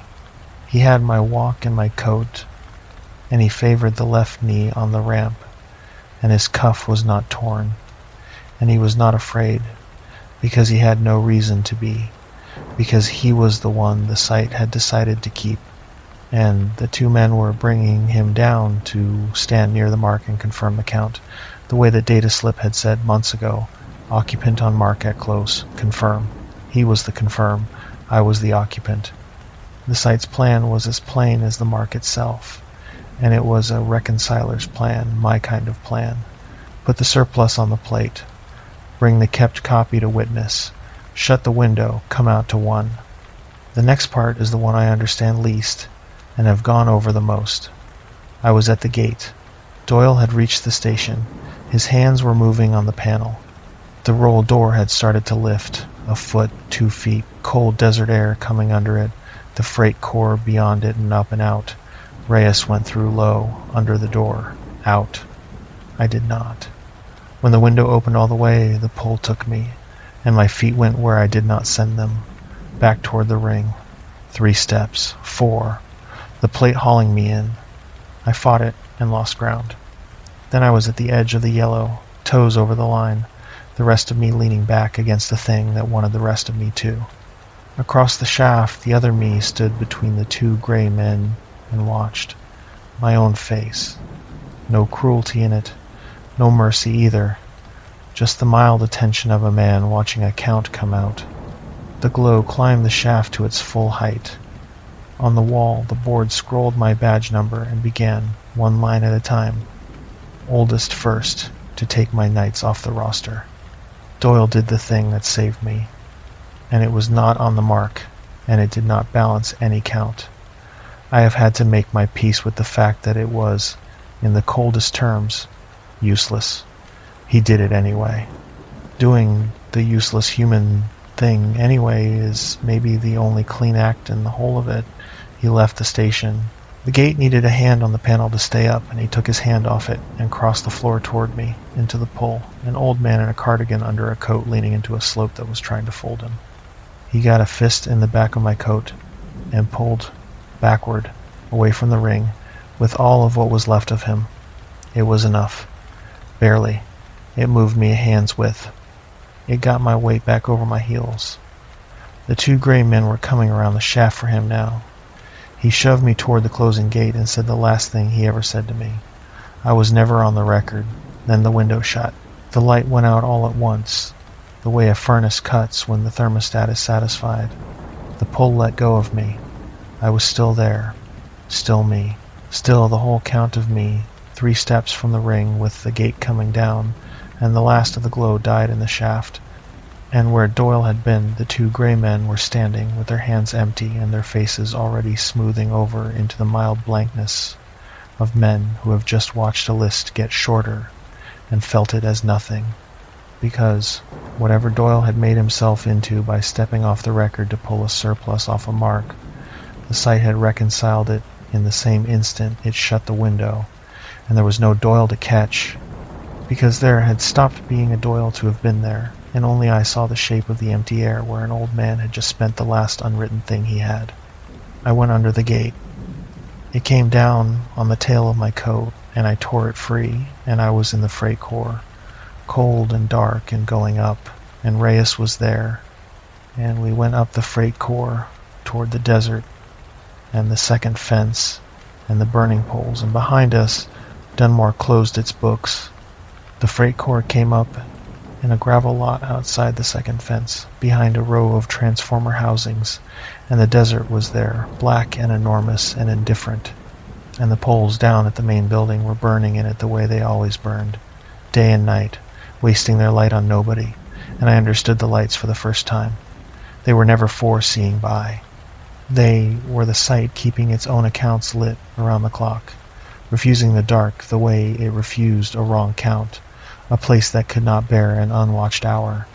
I had filed them under waste for 2 years. They were the truest thing about Dunmore, and I had signed past them like everything else. Reyes drove me to my truck. It was still in the upper lot. They had not bothered to strand a man they meant to fold.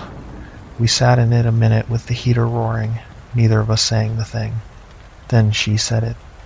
They had my pears too, she said. I said I knew. So I am a surplus, she said, or I am about to be. Either way I cannot go home. If I go home and there is already one of me there, then there are 2, and then they come. She was right, and she had worked it out faster than I had, because she thinks in populations. The safest thing I can do for the people I love, once I am a surplus, is stay away from them, because my arrival is the discrepancy that gets me closed. She got out at her car. She said she was going to drive until the roster could not follow her, and then keep driving. She gave me a number for a phone she said she would throw away in a week. She did. When I called it 8 days later, it was somebody's grandmother in another state who had never heard of her. I do not know if Reyes got clear. I hope the roster lost her. She is the only other person alive who carries Doyle and Novak and the true count of me. Every day I am afraid she has stopped. Not because she died, because the record caught up and made it so she was never at the booth beside mine, and I have no way to check that does not run through the same machine that would be doing it. Doyle is gone. I do not mean he died, though he may have. I mean he went the way Novak went, out of the lists, and out of the people who lived inside the lists. I went back once, only to the edge of it. I found a way to pull the site's current floor roster, the way I used to see it every night. There is no Doyle on it. No record that there ever was. No start date, no badge, no cardigan man who came in before anyone and left at 7 on the dot for longer than anyone could say. 60 years of a life. And the 20-odd he gave that floor, reconciled down to nothing. Because he took his hand off a gate and crossed a cold room into a pull that was trying to fold him, to move a man he had decided to grieve a hand's width back from a painted line. It did not balance any count. He knew it would not. He had told me once that He had never been on the record for anything, and he said it like it was the thing he was proudest of. In the end, he spent it.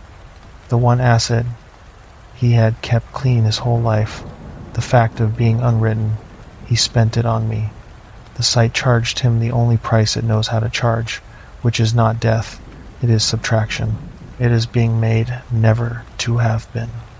I am the only page he is on now. I keep him in the one ledger the site could never reach, the one behind my own eyes, the plain fact of a man in a cardigan who was real, who saved me, whom no record will admit existed. Doyle was here. Keeping him is the only grave I can give a man the site reconciled. It is the grave he chose. It is more than I can give myself. I did not go home either.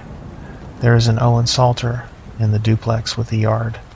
He came up the ramp the ordinary way on some night in the winter, never knowing a window had shut wrong behind him, and he has been living my life ever since. He is not a monster. He is not a villain. He is me. He is exactly as much me as I am, and there is no test that could tell us apart. He has my daughter every other weekend. He tells her to leave the rabbit alone. He is behind on the same $11,000, though I suppose it is paid now. I paid it, we paid it, and the record keeps him. Of the two of us, he is the entry, and I am the correction. If I drive to the duplex and knock, then for one night, there are 2 Owen Salters in the county, which is the one emergency Dunmore has. They will come. They will not come for the man who has been quietly on the books the whole time. They will come for the arrival, for the discrepancy, for me. And if they are sloppy about it, they will come near Nell. I did not walk out from under that mark and leave Doyle standing in the empty air so that I could go and paint a target on my own daughter's yard. I have tried to reason my way out of it. Reasoning is the one thing I have always been able to do, and it has failed me here the way it failed me in the booth, honestly and completely. I have looked for the test. There must be a test, I keep thinking. Some fact that would prove I am the original and he is the copy, or prove it the other way. Some seam in one of us where the machine's work would show. There is none. He has every memory I have up to the winter. A copy is made whole. It is not a sketch. It is the man, to the last detail of what he knew at the moment of the making. He remembers our father coming home smelling of the plant. He remembers the $11,000 and the exact shape of the shame. He remembers meeting Cass and losing her, and the words of the argument that ended it, because I remember them. There is no difference between us that runs back before the fork. After the fork there is only the fact that the record chose him, which is not a fact about either of us. It is a fact about the record. I used to believe a man was the sum of what had happened to him. I kept the books on that belief my whole life. Dunmore taught me it was wrong, worse than wrong, incomplete. 2 men can carry the identical sum, and the world will still only cash one of them, and which one it cashes has nothing to do with the arithmetic. It has to do with which entry the ledger happened to keep. I am the true total. I have the paper that proves the total was 2, and none of it matters against the plain administrative fact that when the school pulls the file, there is one father in it, and it is not the one writing this down. So I watch from a distance, which is a thing I am ashamed of and cannot stop. I have seen him with her. I parked down the street on a Saturday, nose to the road the way I park now, always, and I watched him walk her to the car, and she was counting something, the steps or the houses, moving her lips, and he waited at the car door the way I would have waited, and I sat 40 yards off in a truck she would have known and did not look at, and there is no word for what that is. To watch my own child be loved correctly by a man who is me and is not me and is the reason I cannot be the one doing it. There is no line of a ledger for it, and I have only ever had ledgers. The edits keep landing, and they will not stop. That is how I know I am still the surplus, still unreconciled. Still a difference the site is working to close from a distance, now that it could not close me on the mark. My last pay never came. When I called the contractor, the number rang to a leasing office that had never staffed a record site. My name is off the lease on the duplex. It was always in my name, the one thing Cass never wanted on it, and now it is in his. The bank has one Owen Salter, and the account is his. Mine, the one I opened, returns a message that the account cannot be located. I went to renew my license. The clerk found me, then found a second record with my face, a nearer address, a cleaner history, and asked which was current. I said the other one. I left. I am learning to disappear on purpose from a life that is disappearing me anyway, to get out ahead of the reconciliation and choose the erasures myself while there is still a me to choose them. There is a way of living that a man does when the record has decided against him, and I am learning it the way I learned the descent in the body, without wanting to. Cash, always, because a card is a question and the answer keeps coming back the other man's. Motels that take the cash and do not read a badge to give out a room, the exact kind of motel I worked those years to keep Nell out of, so that the thing I climbed out of is the thing I have climbed back into, alone, on the wrong side of my own life. Work that pays off the books, a few days here and there, hauling, counting inventory for a man who does not ask for a name, and I am good at the counting. I will always be good at the counting. It is the one thing the site could not scrub out of me, because it lives in the hands, and not the record. I keep to towns for a while, and then I move, because I have seen what a settled account looks like to that place, and I do not intend to become one, a man with a standing address and a routine and a name a system can find twice. I have become the kind of man the site likes to run, the kind nobody asks after, and I did it to myself on purpose, which is the last bitter joke in a thing that is full of them. That the only way I have found to stay a separate total from the man in the duplex is to make myself into exactly the sort of unwatched, unrecorded, easily subtracted person that Dunmore goes looking for. I am hiding from the reconciliation by living the life of its ideal subject. Some nights I think that is the site still running me, at a distance, without a mark or a window, just by the shape of the fear it put in me. I have no way to check. The only instrument is the one being edited, and there is Nell's school. I called it once, from a gas station off the county road, on a phone I bought with cash. I told myself I was checking something. That was not it. I wanted to hear a person in the system somewhere say my name and her name in the same breath and mean me. The woman in the office was kind. She had no reason not to be. She pulled the file while I stood at the payphone housing with the receiver too hard against my ear, and she read me the emergency contacts the way a list is read to a parent who has every right to hear it, the mother. And the father, Owen Salter, at the duplex. The right address. The kept man. I asked, careful, whether there might be a second contact under the same name. An older entry, maybe, one that had not been cleaned up. I told her I had moved and wanted to be sure the old information was gone. She checked. She was thorough about it. There was no second Owen Salter, no correction flag, no surplus. One father, current, clean, and it was not me. I have thought since about what I was really asking her. I was asking a school secretary in a small district to be the one system left in the world that still had two of me in it. Schools keep everything. Schools are careless in the way that saves people. Old forms in old drawers. A name written twice by a child who did not know she was keeping the only honest count of her own father. If it was ever there, it is gone now. The site reached even that. It reached a folder in a cabinet in a building it has no reason to know exists, and it made the arithmetic come out to 1. The record I cared about above every other was the record of being that girl's father.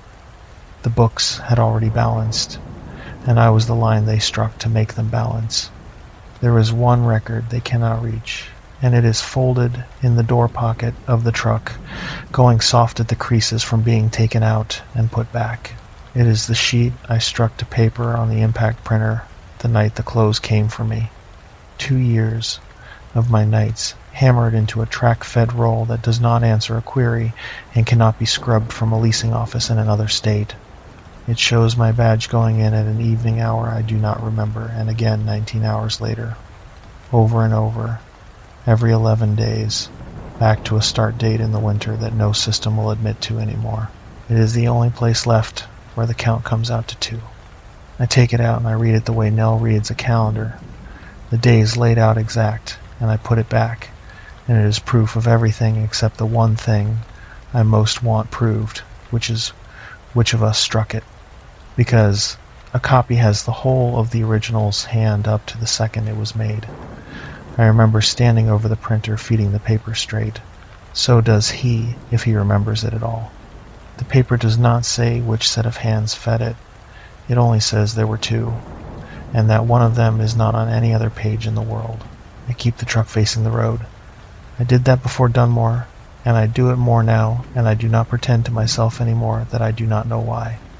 When I go into a store or a clinic or anywhere that reads a card, I watch the reader when it beeps, and if it beeps once I feel a thing loosen in my chest, and if it hesitates I am already turning for the door, because a reader that hesitates over me is a reader deciding whether I am the entry or the correction, and I have decided that I would rather run than be confirmed. Nell counts things when she is nervous. I have started to understand that I have always done it too, the way Cass said, and that the counting was never a tick. It was the same thing Dunmore was. It was a man who cannot bear a total that will not come out, going over and over the same small sum, needing it to land on the right number, and the right number was always supposed to be one father. One account, one man, in one truck, on one road. The sum will not come out to one. I have the paper that proves it, and the paper is the only thing that keeps me a separate total from the man in the duplex, and every other page in the world is quietly agreeing with the sight that there was only ever the one of us. Some morning I am going to reach into the door pocket, and the creases are going to have gone all the way through, and there will be two halves of a sheet that no longer meet, and I do not know if that is the day I stop being able to prove I was ever down there, or the day I stop being there at all. Until then I drive, and I watch the readers, and I keep the paper folded, and every so often, in a checkout line, in the flat light of an ordinary afternoon, I put my own card down on a scanner, and I wait to see if it takes me once or twice